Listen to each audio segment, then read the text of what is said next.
Épisode 2 des Foutricanodoséphales. Oui, le temps passe si vite. J'ai l'impression que c'était hier que le premier épisode est sorti. Eh ben, c'était hier en fait que le premier épisode est sorti. Mais je sais que vous aimez ça. J'en sais rien en fait. Mais moi j'adore. C'est rigolo. Bon, on va s'attaquer à qui? Vous avez vu la miniature, hein, évidemment. Hein, la petite tête de Rokhaya Diallo avec son nez de clown. Foutricanodoséphale numéro 2, bah c'est sur Rokhaya Diallo, hein. Rokhaya, Sparadra, USA, racisme anti-blanc n'existe pas. Diallo, oui. Et est-ce qu'avant de commencer les frérots, on se ferait pas un mini best-of, juste histoire de se rappeler un petit peu qui est Rokhaya Diallo. Regardez-moi ça.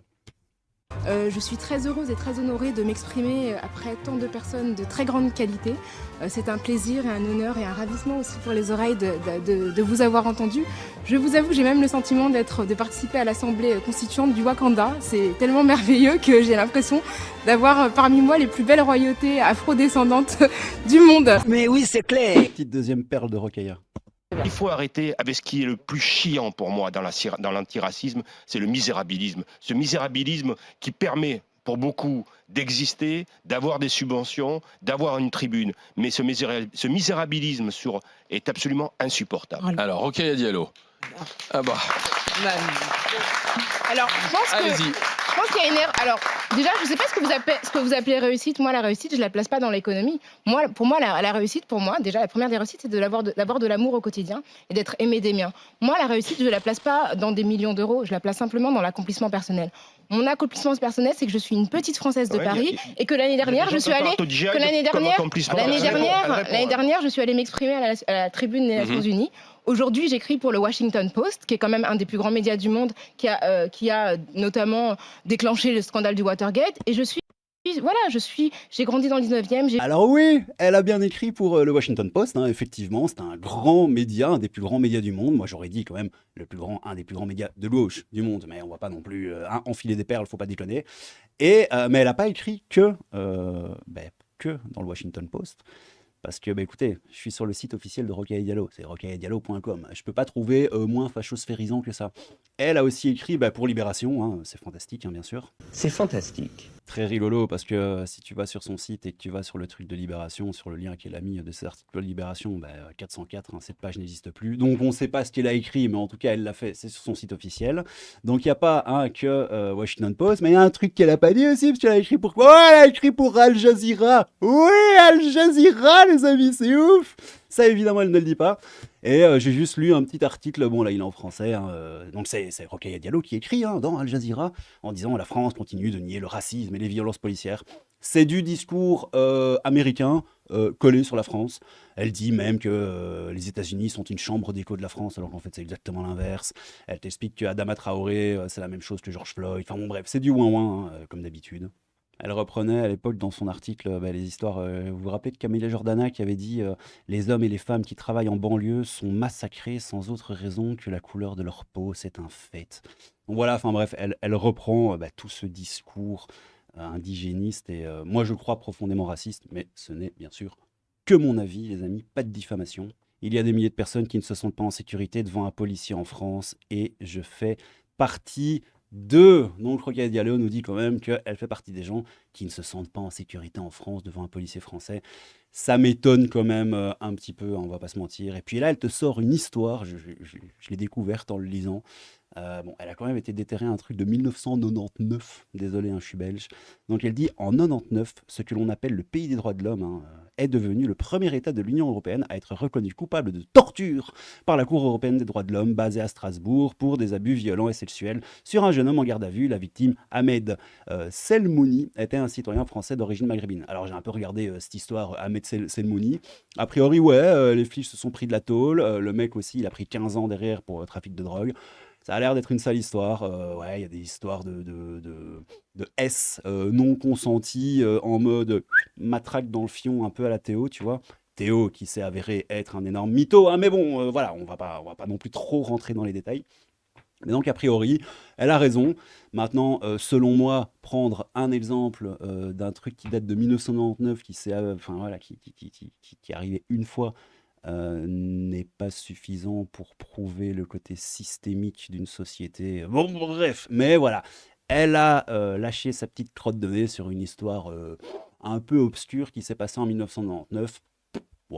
Voilà. Puis le classico, hein, je vais pas vous faire tout l'article, hein, mais le classico, pour mettre définitivement fin à la brutalité policière en France, rendre justice à Adama et garantir que tous les citoyens français soient traités selon les principes directeurs du pays, liberté, égalité, fraternité, le combat doit continuer.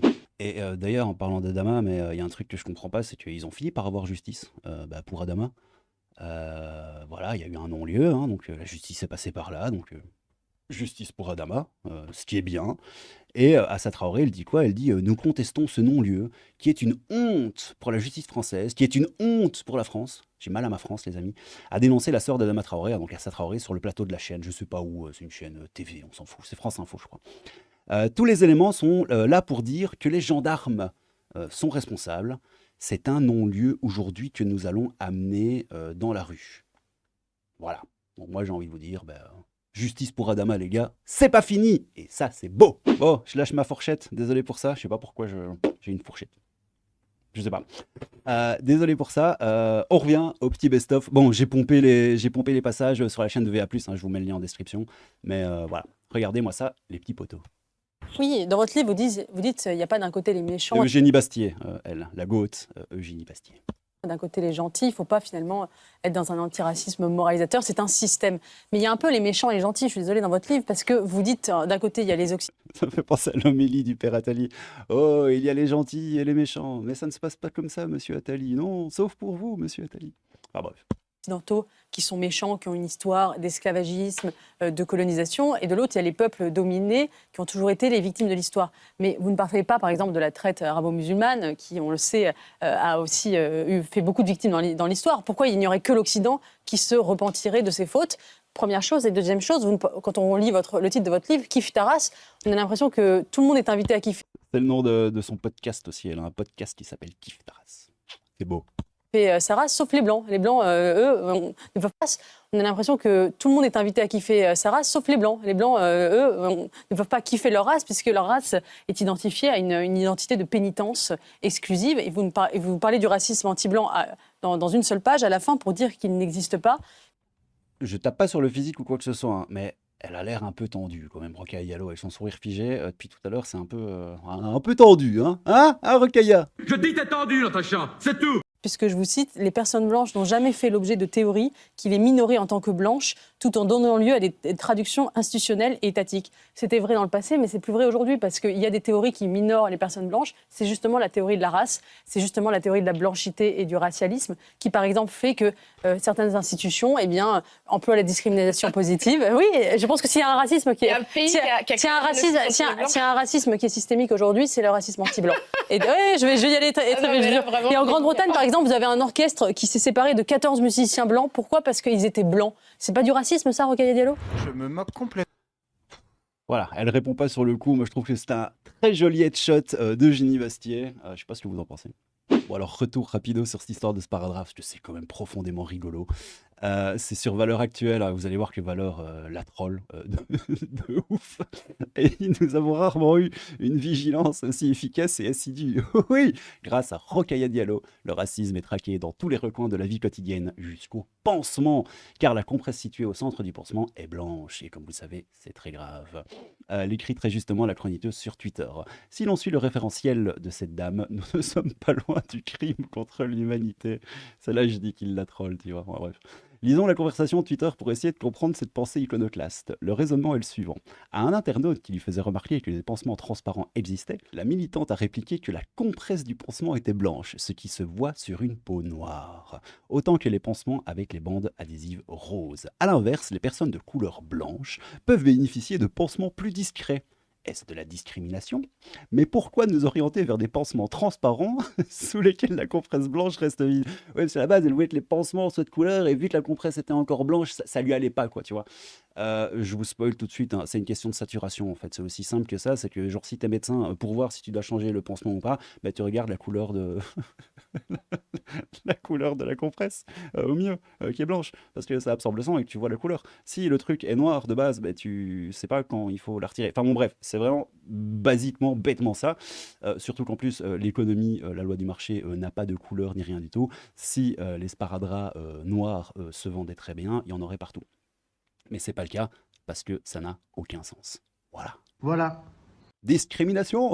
Mais pourquoi nous orienter vers des pansements transparents sous lesquels la compresse blanche reste visible quand le sparadrap pourrait être marron et le recouvrir, s'interroge Diallo, soulignant la grande pertinence de ce combat du siècle. Et deuxième petite crotte de nez dans tes dents, quoi. Le réseau social Twitter lui a répondu avec ironie et moquerie, ce qui a poussé la jeune femme à supprimer son tweet, accusant une nouvelle fois la fachosphère. Supprimer, hein, c'est ce que dit Rokhaya dans son tweet, hein, supprimer car vos amis et vous avez passé la journée à ronger cet os qui m'a envoyé toute la fachosphère sur le dos.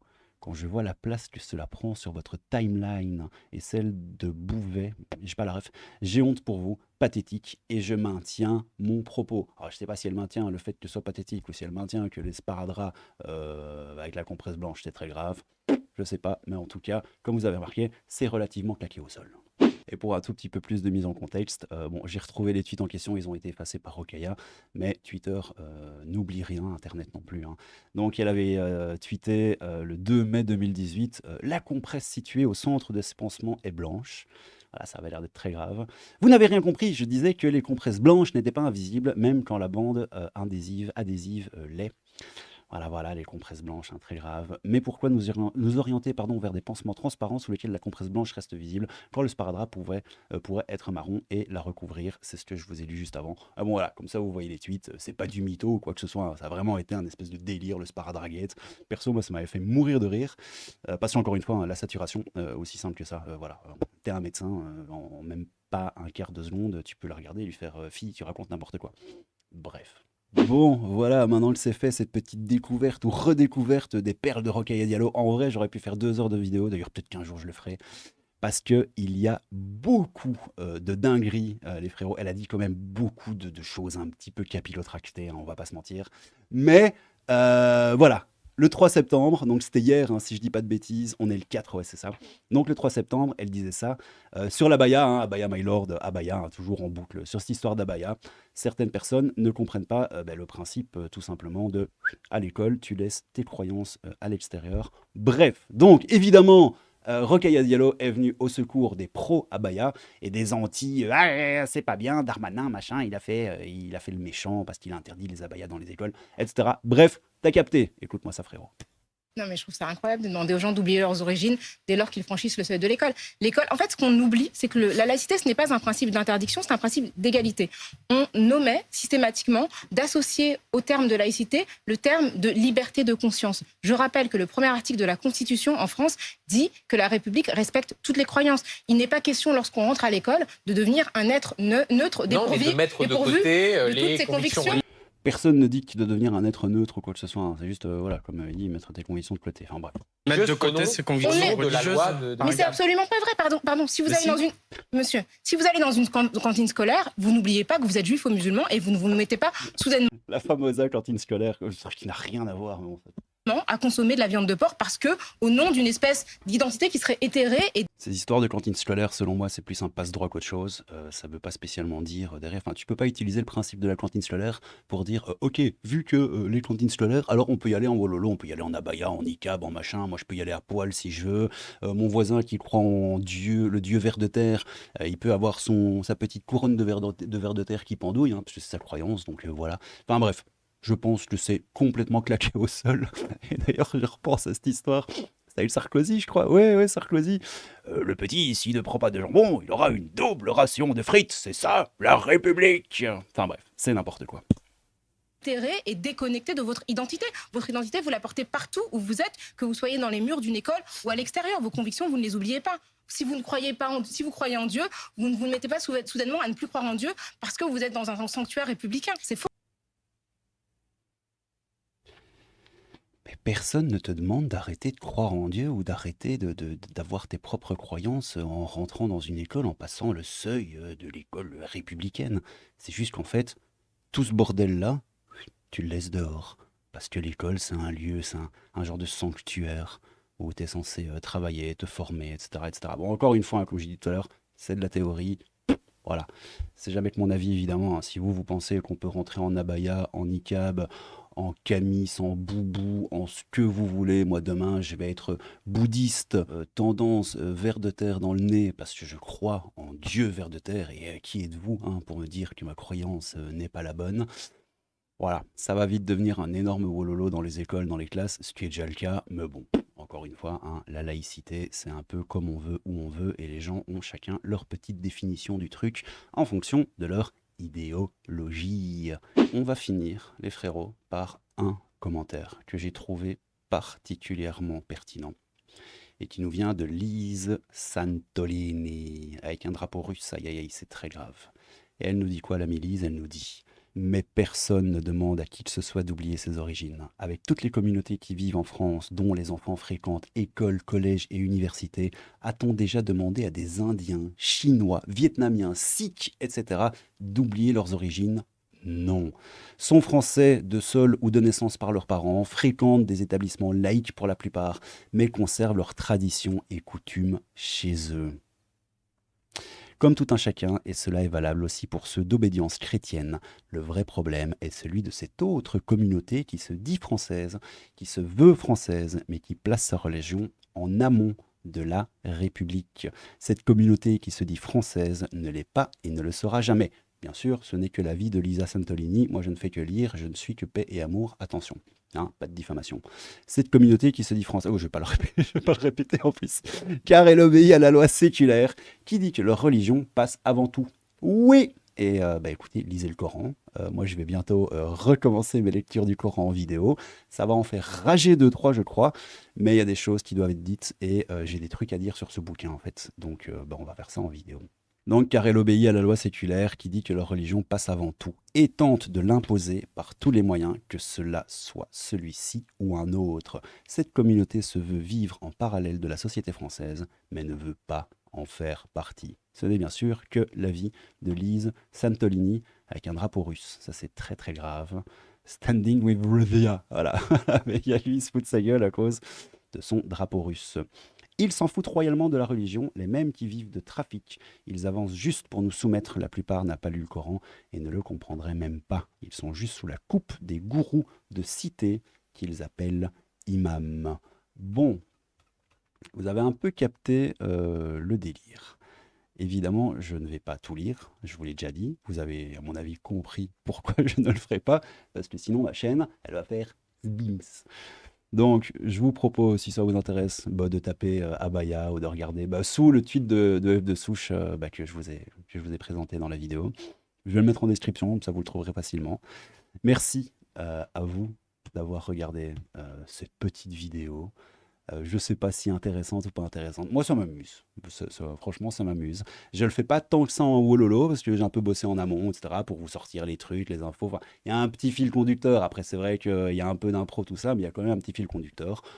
Voilà. J'espère que ça vous plaît. N'hésitez pas à me dire en commentaire ce que vous en pensez. Moi, ça me fait rigoler. Rien que pour le petit best-of de Rokhaya Diallo, je trouvais ça marrant. Avec la petite... Ah ouais, mais t'as écrit pour Al Jazeera aussi. Enfin, tu vois. C'est... Moi, en vrai, je m'en fous. Je vais vous dire la réalité. En vrai, je m'en fous. Ce monde peut cramer. J'en ai plus rien à foutre. Bon, allez. Petit crabe fantôme, un peu de crabe, beaucoup de fantômes. Prenez soin de vous.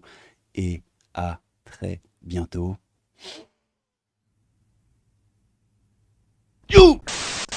Je n'accepte pas dans nos écoles qu'il y ait des tables de juifs et des tables de musulmans.